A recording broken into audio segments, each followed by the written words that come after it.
Last year, I spoke very highly about all of the quick start decks to come out, from both Ocelargus to Astrum, but today we're going to talk about one of them that has completely escaped me, which is Marlene. Now, Marlene is the Lyrical Monasterio Vanguard that came out in the same set as these other cards and has received very little to no discussion around it at all, despite belonging to one of the most powerful nations in the game. In today's video, we're going to take a look at Marlene, the good, the bad of the deck, what do I think about it, as well as my build for it in the current format of Cardfight Vanguard Divine Z.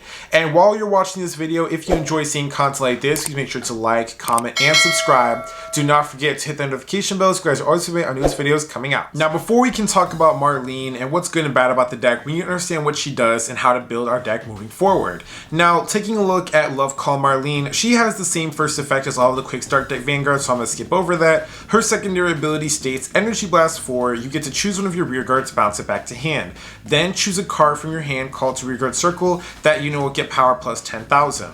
This is a 4 attack Vanguard that turns on all of your return by effects, calls out a new rear guard, resets your pieces, and then also gives power to a new unit called out, potentially making it a magic number before it triggers and other card effects. Now, while we're looking at support, we have to also take a look at her ride line. Marlene actually has an incredibly powerful ride line with Larica and Luis. The grade 1 unit in the ride line, Larica, has the ability where ridden over, you get to choose a card from your hand and call it to rearguard circle. When you call that card, you search your deck out for the same name as that called unit and get to add it to your hand. This means that we'll get double of key pieces that we might want into the turn afterwards, or we can call a unit out from our hand, be aggressive with it, and if we lose it via being card effects or just being attacked, we'll have another copy to use in the following turn. Larica is a fantastic setup card that can help get double copies of cards we might need at any time during the game, or if we want to use the same effect of a card twice that was on place. Luis, the grade 2, has the ability to let you return one of your rear guards to hand and then call this card out to rear guard circle. This is fantastic because her rear guard ability, it makes her a 15k shield, so combine that with Marlene, we can bounce back a 15k shield to our hand and call a new unit, or keep this card on the board to be used as an interceptor while resetting one of our pieces by getting that card back to hand. The fantastic part about all the support is that Larica and Luis do not cost anything, meaning that by the time we hit to grade 3, we shouldn't have expelled any resources outside of other card effects to set up for our next plays. With Luis and Larica not having costs, as well as our Vanguard Marlene being able to search out a copy of itself for a persona, we have 2 cards in our deck that immediately compress, don't have cost for anything, and as well as set up our board for our following turns and the pieces that we want to use. Now, Marlene has received about 2 to 3 waves of support at the time making this video, and these cards are actually pretty powerful. One of the most notable cards I want to talk about right now is Respino. Now, Respino is the first wave of support that she got, and it is the grade 3 support card for Marlene that has the following abilities of return to hand by rearguard circle. If your Vanguard is Marlene, you get to counterblast 1 and draw a card.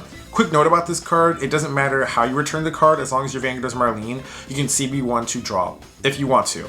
Then you have her secondary effect where when she attacks, you use the Soul Blast 1, give this card 5k. If you Soul Blast out a unit with Marlene, she gets plus 15,000 power. Respino can become an 18k attacker prior to the effects of your Marlene or other card abilities, then combine that with the Vanguard to become a 28k or 38k attacker. This is clearly one of the beat stick pieces you're going to use for Marlene to continue to make high powered attacks while taking advantage of the power buff that Marlene gives the unit called out via her effect. The next big support card that she received was a card called Love Time Rush Delphinia. Now, Delphinia has the ability of Soul Blast 1, retire her. When at the end of the battle she boosts a unit that was returned to hand, you get to take a copy of Marlene from your solar drop zone, put it to the bottom of the deck. You then choose one of your rear guards onto the board that's grade 2 or higher and choose a copy of that unit in the drop zone and get that card back to your hand. Delphinia is a fantastic reset piece for this deck. Because it happens at the end of the battle, there are a variety of interactions that you can use to guarantee one-off pieces get back into your hand after you've used them. You do have to be careful and tricky with the timing of this card because you might whiff on some of the calls that you want or certain pieces that you'll lose out on. But the cool thing about Delphinia is the fact that she can reset those one-off pieces if you do make the timing correct and you do choose it properly to make sure that we continue to use key combo pieces later on in the game while always recycling them back to our hand and keeping Marlene's in our deck, which is very important so our Vanguard can continue to persona ride every single turn. Outside of Marlene's support, there were immediately some cards I want to try with this deck right away. The first one being my favorite, which ironically is Favorite 1 Floretti. This is a grade suit unit with the ability that lets you put itself into the soul if one of your rear guards is bounced by a grade 3 unit's ability, and then you get to draw a card and call a grade 3 out from your hand.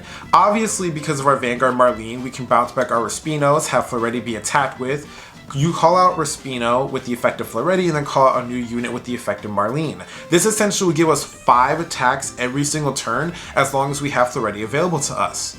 And combine that with a card like Delphania, if you call out a new Floreti, you can use the ability to get the Floreti from your drop zone that you might have Soul Blast out earlier with Respino on the turn after, and then keep this cycle going of always having 5 attacks and then resetting that Floreti on board to keep this combo going.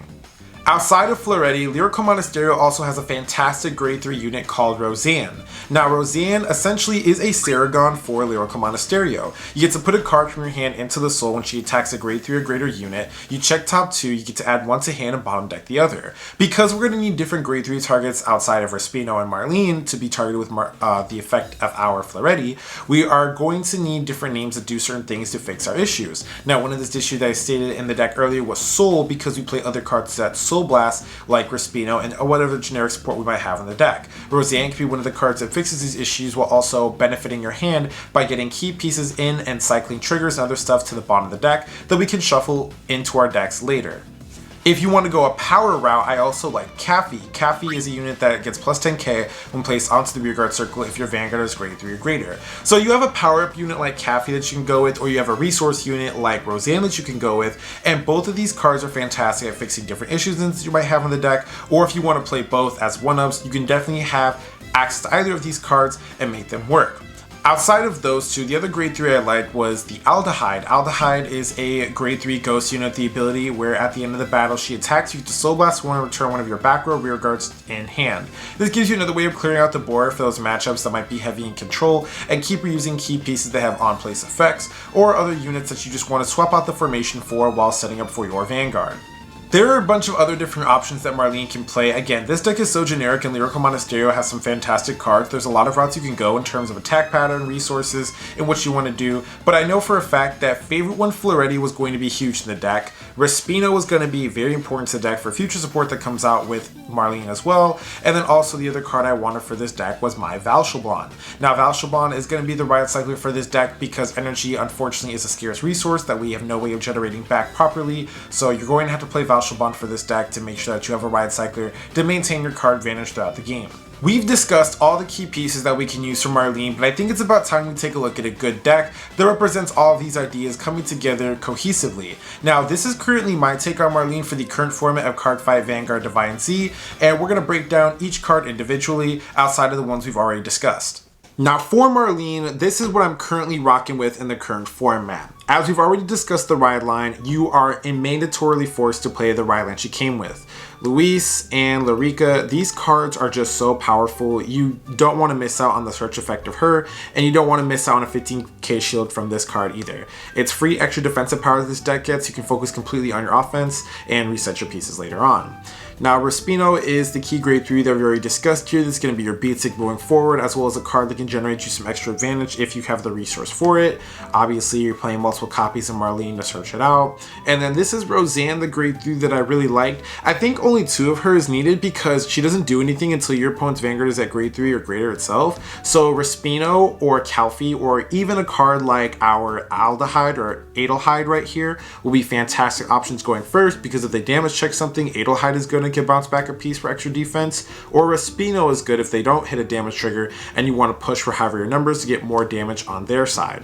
Now for other pieces I didn't talk about in this deck, I actually am really liking Francette. A lot of people recommended this card to me. The first effect is irrelevant to you because obviously you're not playing Chris Rain, this isn't a hybrid deck for it, but the secondary skill is great. So if you have 3 units onto the board that have different names, she gets 5k power, making her a good number right away in the early game, but if you got 4 more units with different names, you get to choose one of your rear guards and bounce it back to your hand. This is great for us because combined Francette with another card that can bounce Francette back to hand, we can swing with our entire front row, use Francette to get the other card back into our hand, and then use something that can get Francette back into our hand, and then redo the same play for next turn. This way our deck has something to do in the early game to keep with the other decks that are doing crazy things in the early game, so that we're not missing out on any chances to deal damage or maintain our aggression. Naturally for Francette, you're going to combine this with Eureka, who we all know what this card does, right? 13k booster when you call something in front of her, and then gets to bounce something that she boosted to hand. Combine this with your Francette, and then something you throw in the front row like a Floreti. You essentially have 3 3-attack turn every single turn, and you'll get your resources back when you finally hit grade 3. Take advantage of Fleuretti and Roseanne to get back that soul, and then combine these 3 cards together. You'll have Francette, this, Fleuretti, as well as Roseanne. They all have ways of generating back your soul for this very expensive play that you're doing in the early game to maintain your aggression.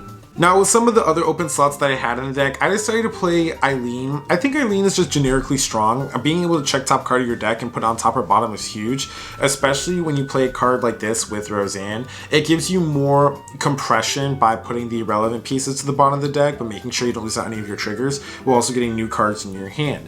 Eileen's pretty good and also setting up for our other triggers that we play in the deck, because we do play a very aggressive trigger lineup, as you can see. From my other open slot, I decided to play it safe, and I'm using Opyrus right now. Opyrus because this deck does use up a lot of soul, and we are guaranteed Persona Ride on turn 4 or more. So playing 2 copies of this card is actually valid in this deck. You'll use up all the cards in your Ride deck, and you have extra defense again to put in for a deck that's already very aggressive. And then you also have a way of getting your Marlene back into the hand from the drop zone if for whatever reason you run out of Marlene's in deck. This gives you Persona Ride another turn later on in the game if we have to play a grind game or a long game. So you should always be guaranteed Persona Ride every single turn after turn 4 or more. The extra defense is great, Persona Ride is great. Just a very good, generically strong card. Also, on top of this, I was pretty happy with everything else that I had in terms of ratios and card choice wise. So if you don't like Opyrus, you can definitely play something else. If you don't like Eileen, definitely play something else. But I like these cards, what they do. The deck is very straightforward on what it wants. It wants 5 attacks. You want to push a little bit in the early game, and then also you want to make sure you continue to do your multiple grade 3 beatdown in the late game with cards like Fleuretti and Marlene guaranteeing your Persona Ride. So you should always have magic numbers against your opponent because you are attacking with grade 3 specifically. Now for our trigger lineup, again, finish your statement. Now for our trigger lineup, it is a very aggressive line. I am playing a total of 8 criticals and 3 fronts, 4 heals, as well as the lyrical OT. The lyrical OT I think is very valid in this deck. You will always have a full board. You will always be trying to go for 5 attacks. So additional 10k buff onto your rear guards, as well as a 10k persona buff, they automatically makes those cards match numbers. It's insanely huge. So I think the lyrical OT is fitting for this deck. If I wanted to be experimental, I would try out the purple OT or the yellow OT just to get some extra card advantage in this deck. Although I do think that we're pretty good on it because we draw, surge, bounce back pieces already. But if you want the extra draw, be my guest. The fronts, because like I stated, this deck already has very good card advantage from all the effects that we have. So fronts to push our numbers on our grade 3s, I think is very important right now, especially additional 5k shield. Because of the huge numbers that decks like Lebidros make, the new Gandiva make, as well as Rezael, and the amount of cards that those decks draw, you're not going to out advantage them, so you might as well push as hard as you can, and then try to go for 3 or more attacks every single turn in the early game, and then 5 or more attacks every single turn in the late game, and that front trigger to get a boost in those extra numbers while they're holding on to these 10-15 cards hand ends up disrupting them, because the numbers are always going to require more than a 35k guard, which is obviously 2 triggers and a 5k shield or more, which they can't maintain every single turn. They'll burn through their deck way too fast despite how much they draw. For my Regalius piece, I'm choosing Bracing Angel Ladder. Bracing Angel Ladder is the only one I could think of that I really liked. Outside of this one, I would either play Ferbidal Surrogate to compress my deck for the Respino to make sure I had guaranteed grade 3 targets to bounce back, or I would play Radiance Caliburn because it's a pot of greed for Vanguard and also gives you a soul charge and counter charge, which are both resources in this deck you have to pay close attention to. But I didn't choose those cards. I chose Bracing Angel Ladder because I do think that in the control matchups and the fact that I am just resetting a lot of pieces and not gaining a whole lot of card advantage outside of just bouncing stuff back to my hand and drawing or searching every once in a while, protecting the rear guards that I do have on board is important to me from those other control decks or those other matches they have to face. Also, having this card to stop that I think is fantastic to have. Now, this is my current take on Marlene for the current format. You guys, tell me what you guys think about this deck in the comment section below. I'm very curious to hear your thoughts and opinions about Marlene moving forward, as well as the support that she has. I actually think that this deck, generically speaking, is pretty fun to play. It's definitely not more powerful than the other lyrical stuff that came out from the new waves of support that they've gotten, but I think that because of how strong Lyrical Monasterio is generically speaking, this deck can put up a pretty good fight. It has a very clear strategy, it does 5 attacks, it makes good numbers, it has everything that a deck could want. But I am curious to hear what you guys think about it, and from the people that actually are playing this deck, tell me what you guys think about my list, any changes I can make to it. I'm all ears. With that being said, card fighters, I'll catch you later. Peace.